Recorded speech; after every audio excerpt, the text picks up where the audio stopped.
Hello, everybody, and welcome to another episode of Taking Action with Keion. I am your host, Keion Herderson, and the last few weeks have been amazing in the world. I've been watching the news, and I've been seeing a lot of women make the news from a different perspectives. You know, there's a lot of sexual harassment suits that are going on right now, and there are a lot of women. I just saw that one of the Williams sisters, she just had a baby and had a successful marriage ceremony, and we're living in a time where women are doing more than they've ever done before, and it's a good thing because it shows the advancement of the world. Now, we're not where we need to be, that's for sure, but we're thanking God that we are not where we used to be. I have three women in the room with me right now, and just like I told you, in the past we did some interviews with a minister in the mogul. That was Pastor Anthony Murray and Holton Buggs. Now I have the wives of these two individuals together, and we're not in the studio. And that's the uniqueness about the show. You may hear ambient noise and background noise. It's because we're just stopping wherever we are to accumulate the information, because we believe that what we have is more important than where we accumulate it. So we are now in the luxurious bedroom of Mrs. Erling Buggs, and if you can see it, it's the same house that we did the other videos in, or the audios in, and she's looking at me right now like, why did you tell people where we are? As if you all can see her. It's just the most amazing thing. She's going to give me a hard time, but since I know that going in, I'm going to say whatever I want, and I'll just take my consequences later, because she's going to do it to me anyway. So I have Mrs. Erling Buggs, I have Mrs. Christina Murray, and I have Mrs. Felicia Henderson. Say hello, everybody. Hi. All right. So, ladies, I'm just going to start it here with an open question. What does the world need to know about women that we're missing? I mean, you guys are owning companies now, and you're hosting your own TV shows, you're producing now, and you're running your own companies, and what used to be a man's world is quickly diversifying itself, and women are taking over in different genres of business. So what happened? What shifted? And what do we need to know about women that would help us to understand the world? Anybody can start. Listen, I can't believe all this girl I power can't in here. believe that we had that much silence, because when I walked in the room, they were going at it, guys. And so now that we have some questions, I'll start with Miss Christina. Miss Christina, you are the wife of a minister, and you guys in the last 3 months have gone from one church to three churches. You have tripled your staff, thereby doubling your budget. You got two grown children who are trying to find their way, and here you are balancing speaking engagements, writing checks for businesses, doing real estate, feeding the homeless, clothing the naked, keeping the church open, ministering to women, ministering to men, yet still finding the time to be a great wife. How are you doing all of that? Well, I don't have it all together, but here's the truth. The truth is I heard somebody say you got to live in the grace of the day. William Paul Young, excuse me. So he said you have to live in the grace of the day, and literally that's the only way I can do it. And here's the truth. Some days things lack. Some days certain things don't get my full attention. It's truly more about balancing more so than just handling it all, because I don't think you can handle it all if it's all on your plate at the exact same time. So I think you just have to find a way of trying to balance and manage it. And I think that's the only thing that's gotten me through it. So there's days that I know my family needs attention and it needs to be the priority. And then I know some days it's the church and the ministry and what God has put on our plate. And then I know sometimes it's me. So honestly, it's just I got to figure out where the balance is a little off balance, and I need to go in and put attention to that specific thing in that given moment. That's so Miss Felicia Henderson, this is my wife, guys, and she is an entrepreneur. She had a business the day we met, and in fact, she was in business way before I was in business. I actually came into business with her and initially learned how to do her business, and then our collective efforts took the business to another level. But so she's an entrepreneur. 4 months out of the year, she works 15-hour days. She has 3 children, of which she's an extremely good mother to. She has a husband. She has a household to run. She assists with the church and is currently in the business of opening up 2 more businesses that she and I are working on together. And she does that all with grace and wakes up every morning. And guys, listen, I'm not just saying that because we're recording. You know me by now. I would tell the truth. Wakes up every morning with a smile on her face. Now, she doesn't always go to bed with one on her face. But she always wakes up with a smile on her face. Miss Henderson, and I call her affectionately Sister Henderson. Yes. How are you handling all of that? Well, at the end of the day, I'm going to concur with Miss Christina said, that it's the power of now. You know, in the Word of God, He says that I give you grace and mercies every day. So I only have to handle the grace and mercy of what I can handle for today. And whatever I have to do today, He's given me the grace, He's given me the mercy, He's been the light to my path to get it done. And mentally, the power is within me to get it done. So I have to wake up every day and access that power and utilize that power and know that everything that I need, I have it within me to do. And so that's exactly what I'm going to do, because we waste so much time saying, can I do this? How I'm going to get this done? How I'm feeling? I don't feel well. I don't do this. I don't do that. And then, you know, several years later, you wake up with regret. So the only regret I'm going to have is that I don't regret anything, because I got up in that day and I lived that day to the fullest, and I did everything I could do in that day to the capacity. And if I continue to handle every day in the power of now, right now, then I don't have to worry about the future, because the future is going to be now. Go ahead, girl. I knew I married you for a reason. You married a smart girl. That's a smart girl. Ms. Bugs, like, all jokes aside, like, you manage a dynasty.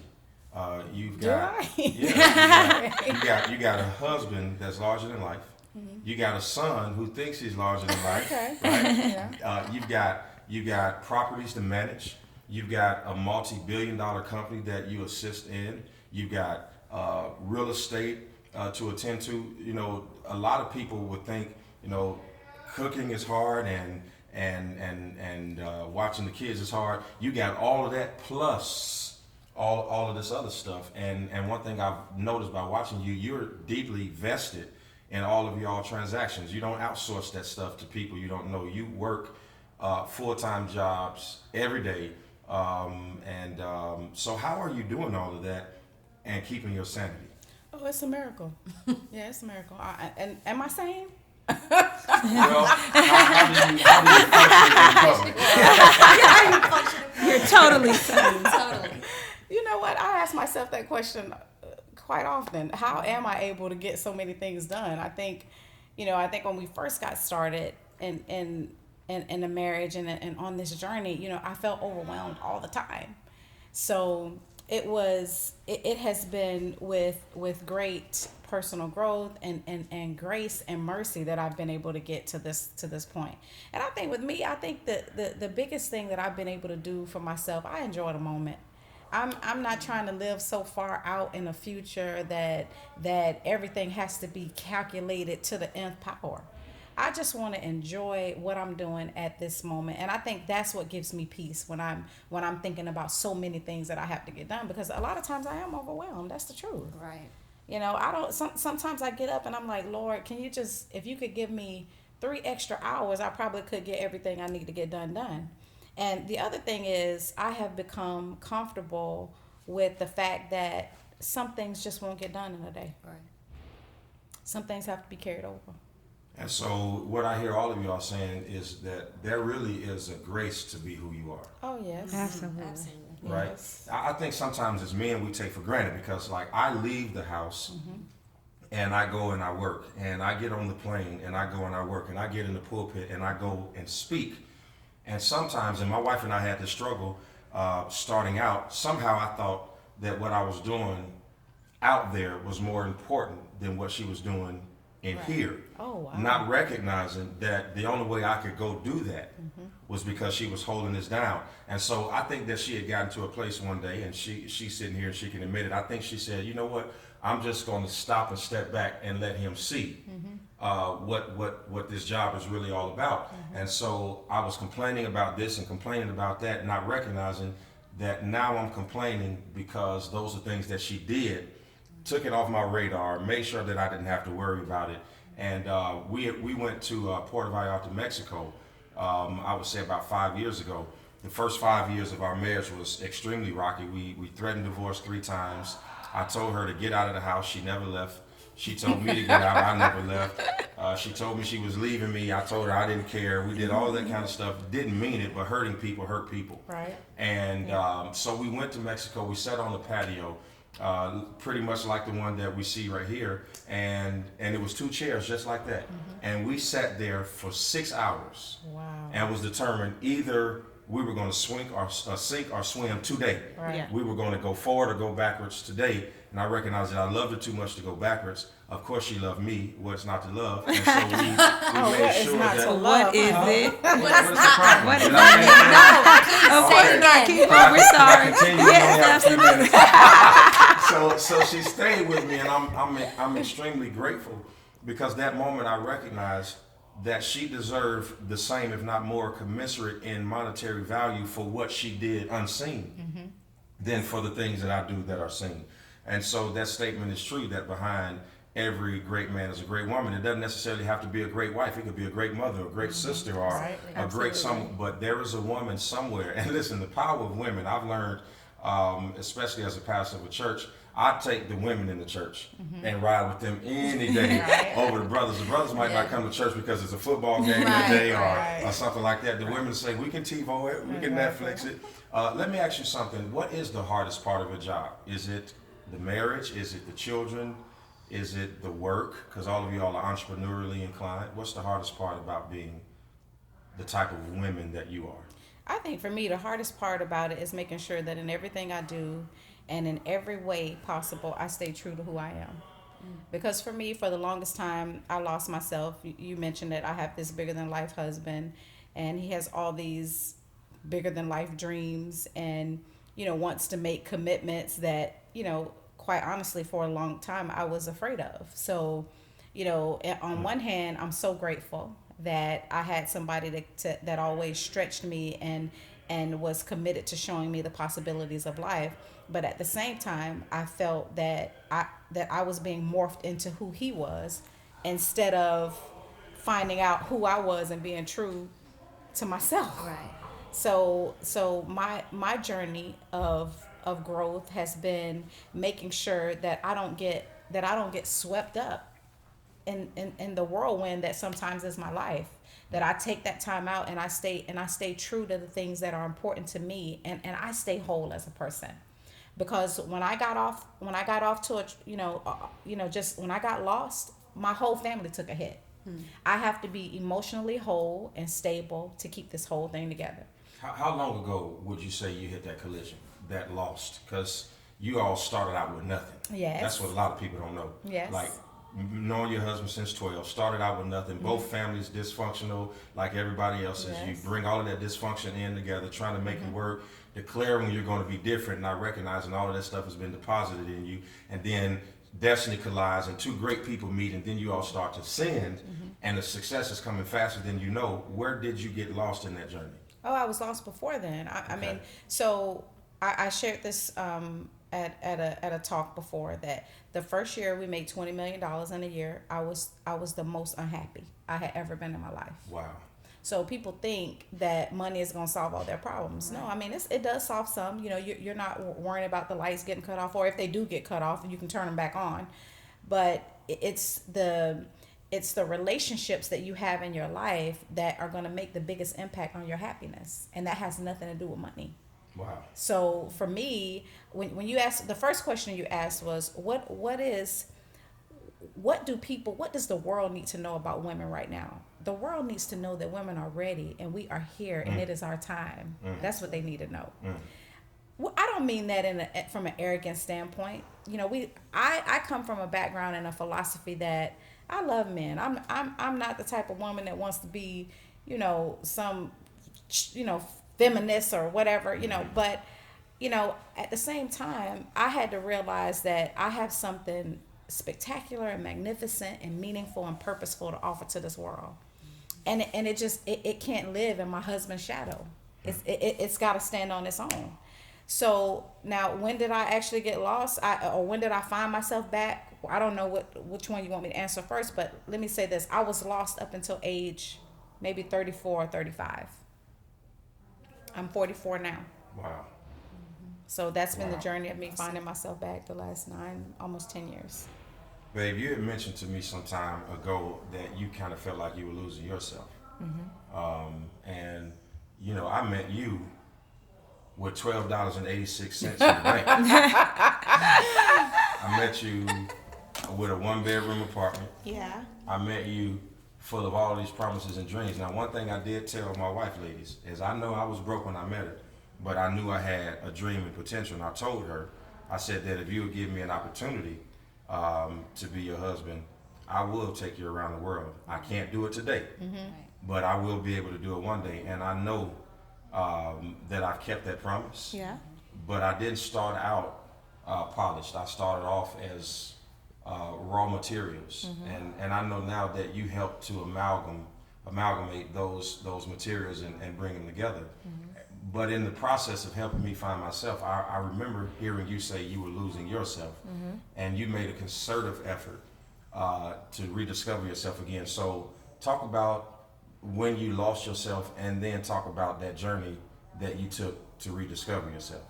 Well, I think sometimes you have to lose something to gain something. So let me say that first. I lost myself because being in the type of field that you are in, you know, you have this religion dogma and you have these taboos. So I entered into a place where I had to lose myself to be able to become another person or become the woman that I need to be for myself, the girls, and you. And so it was the whole journey of I went into losing myself when I got pushed into downplaying myself for you to be great. And so I just started drowning. And then I said, well, what sense would it make for me to continue to downplay who I am and what I know for you to be great and you grow? And then at the end of the day, I'm doing that for the sake of the relationship in my mind. And then I end up losing you because you're going to grow and you're going to be great. And anybody that's healthy doesn't want to be with anything unhealthy. That's just it at the end of the day. So then I just got to a place that I just said, no, I'm going to get back healthy. And I first had to get mentally healthy. And I had to get mentally strong in a healthy way. And so I did meditation and I did yoga and I worked out and I started eating right and I started dreaming again. But this time I understood what I was dreaming for and why I was dreaming. So I just started doing those things for myself. And then when I did that for me, it rolled over for you. And so then we got to a place that we can say honest things to each other. And we didn't have to lie. And we didn't have to put up this facade. And we didn't have to win the way other people won. We can win the way we needed to win. That would work best for Felicia and Keion. And so at the end of the day, that's what happened. You know, for me and you, I had to get mentally healthy because the fights that you have to fight, you have to be mentally strong to do that. All right. In a healthy way. And so that's what I had to do for myself. So it came through meditation, which is prayer. And you know, I meditate every morning and I get up and I go work out and I'm dedicated to this multivitamin. I'm dedicated to these smoothies. I'm dedicated to be healthy all the way around. I'm dedicated to being emotionally healthy and spiritually healthy. And so that's what has helped me be the woman I am today and be good with it. And Christina, you, like Ms. Bugs, you met your husband as a teenager. Right. Who is another larger-than-life personality. And you are of a Latino background, he's of an African-American background, so not only did you have age as a restriction, then you got cultural barriers, and the way you were raised and the way he was raised. Talk about, you know, tell women who are listening right now, you know, how do you cross those cultural boundaries and those age restrictions, because some people are dating men that are older than them. Right. You know, just kind of allude to how you would make some suggestions in that area.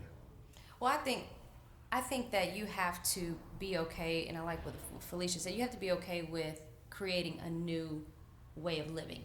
We get stuck, and if we're not careful, we'll never progress in life.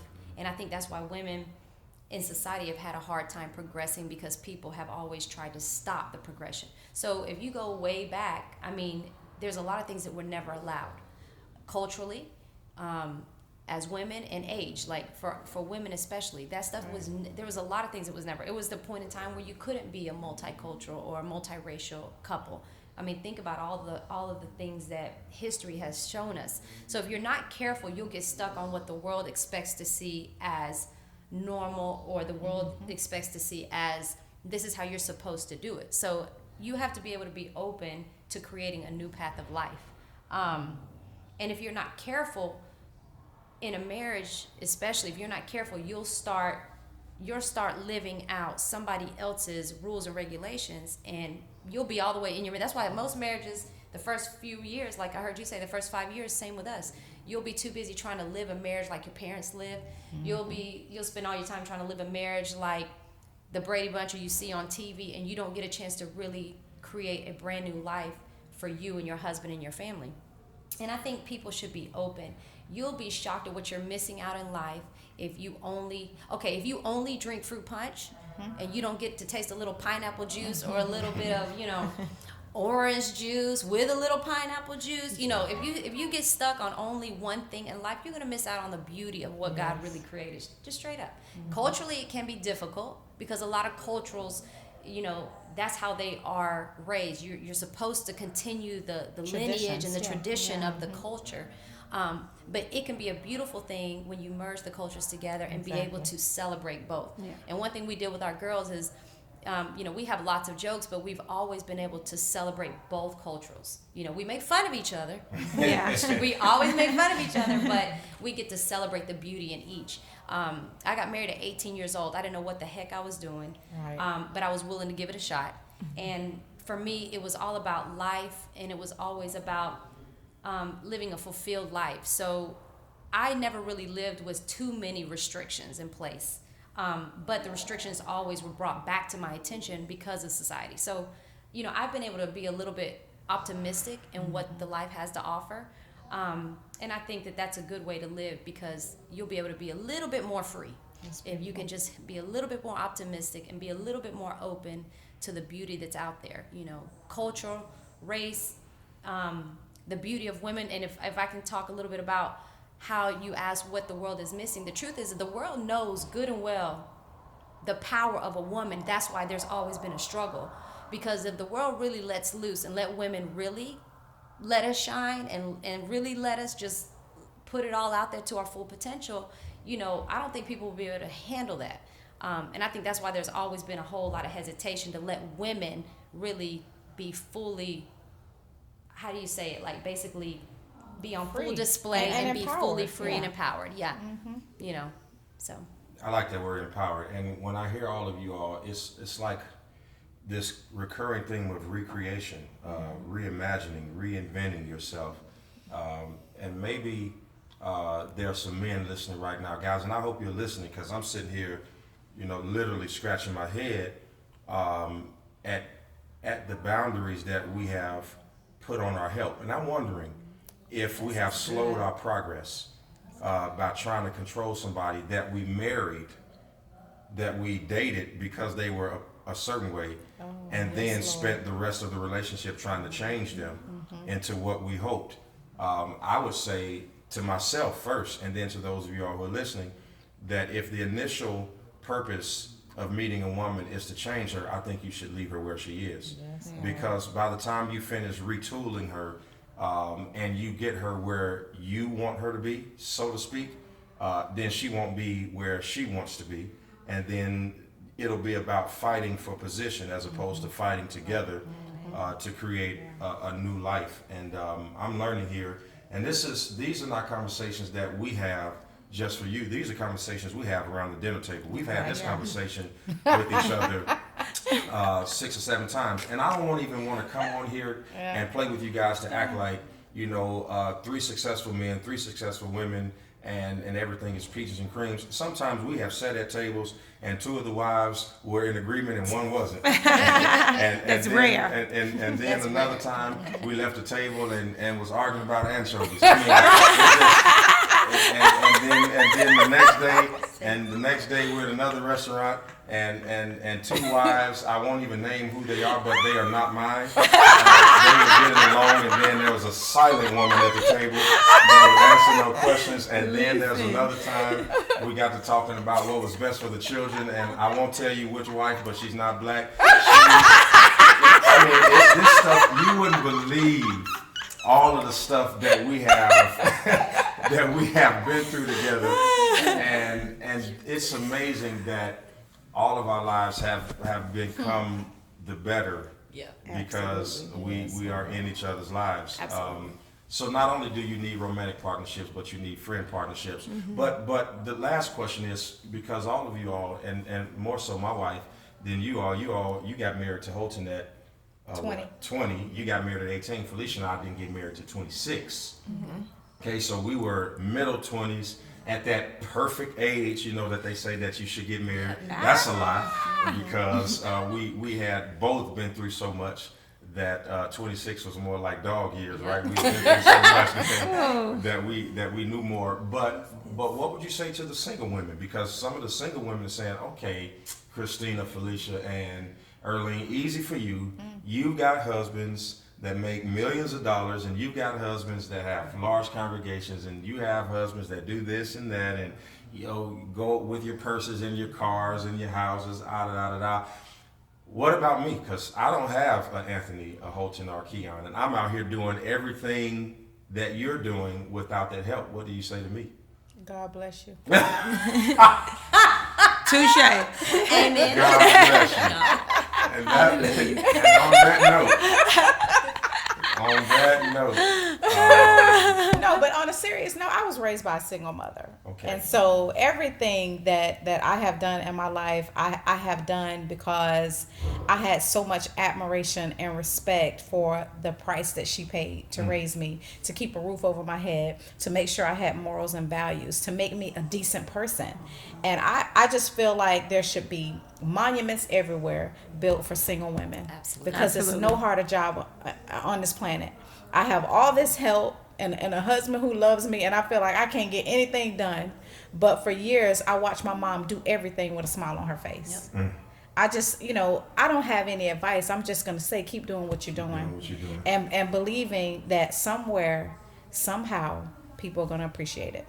That's good. Any final thoughts from anybody? I have two daughters now who are actually older than me than when I got married. I got married at 18, and now my daughter's 19 and 21. And one thing that I try to tell them is, don't be so busy to go by the clocks that we put in time. You know what I'm saying? Take the time to do the soul work first, because when you've done all of the work as a woman that you can do to be the best woman you can be, love will find you, and the one that hasn't found you, it was never the right one for you. So, I didn't pick to get married at 18. That was the complete opposite of what I wanted in life. And that came with a lot of struggles. But at the same time, my situation is mine. And I look at my daughters now, and that's all I want them to know. Hey, you may or may not find love. That's the honest to God truth. But you can definitely find yourself and be okay. Chris, that's amazing. Thank you. Great. Anything else for you, honey? I concur. You concur? Absolutely. Well, guys, thank you so much for being with us for these few moments again on Take Action with Keion. And I hope that these few moments of wisdom with women has been impactful and insightful for you. And I guarantee you that if you will just listen to just a few percentages of what he said today, you can literally change your life. Remember to take action no matter how you feel. God bless you. I'll see you next time. Friends and colleagues, it's time to take action and subscribe to this podcast. Follow Keion Herderson on social media at Pastor Keion. Visit the website daily for lifestyle, leadership, and learning at KeionHenderson.com. Until next time, keep leading, keep learning, and keep doing life.